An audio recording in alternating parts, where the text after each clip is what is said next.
For the last time as the 45th US president, have a good life. We will see you soon. Donald Trump left the White House. For America, a new day.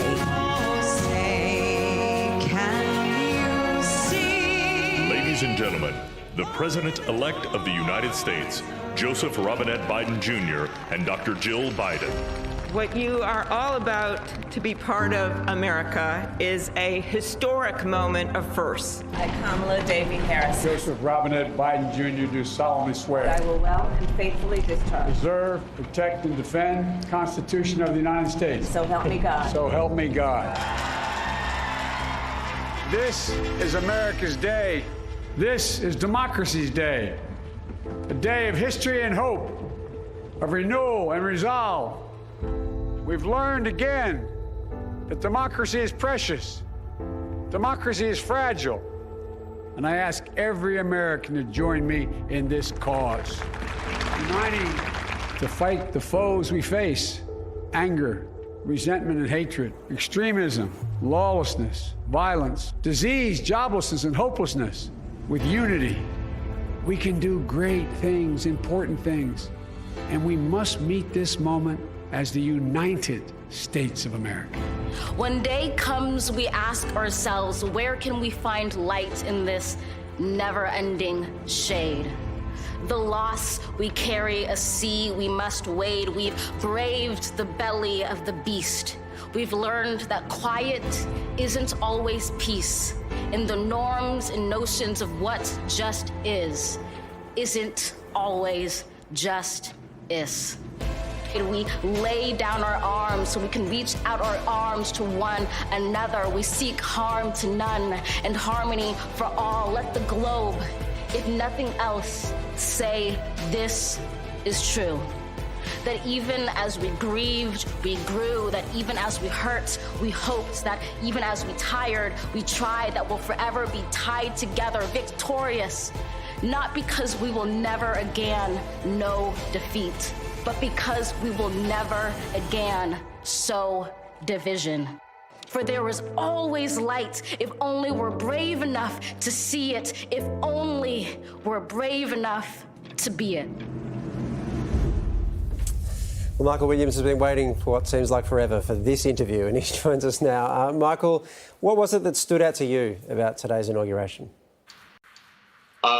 Well, thanks, guys. And thanks for allowing me to share this with you. You're right. It has been a long journey, and it began for me 2 days after former President Trump, that feels good to say, former President Trump, we had lunch together 2 days after he announced his candidacy, and I asked him what he expected to get out of this. And he never really managed to give me an answer because he was just watching himself on television the entire time. And, you know, sometimes you see the light at the end of the tunnel. Sometimes it's the tunnel and sometimes it's the train.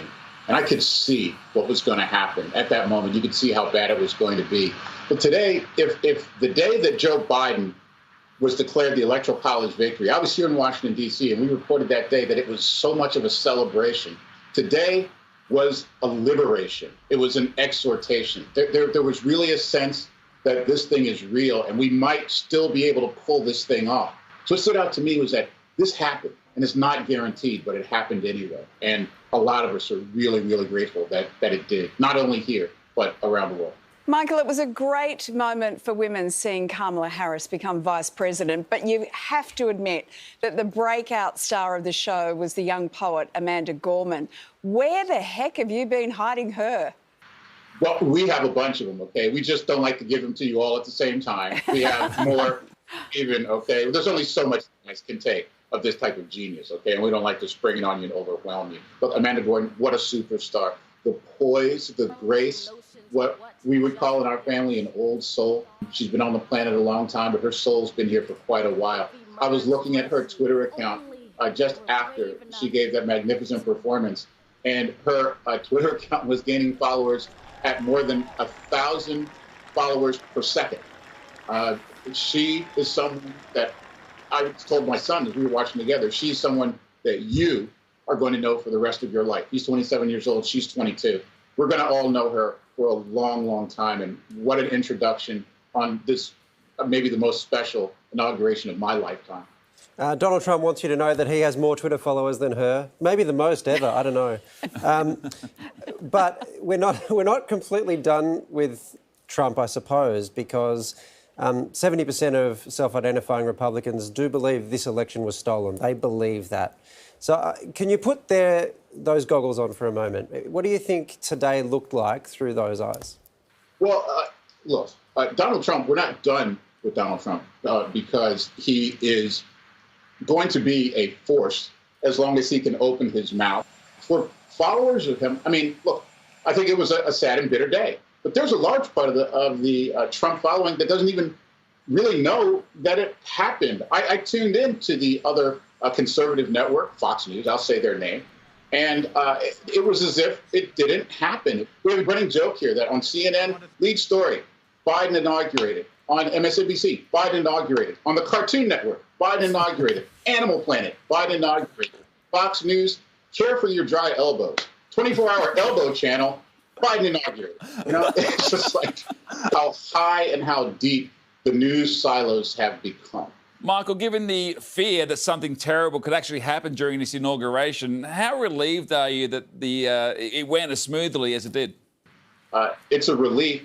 I'll be even more relieved when the entire city isn't on lockdown. The ceremony is over. We still have Jersey walls, razor wire, and 25,000 troops, more than we have in Afghanistan, Iraq, and Syria combined.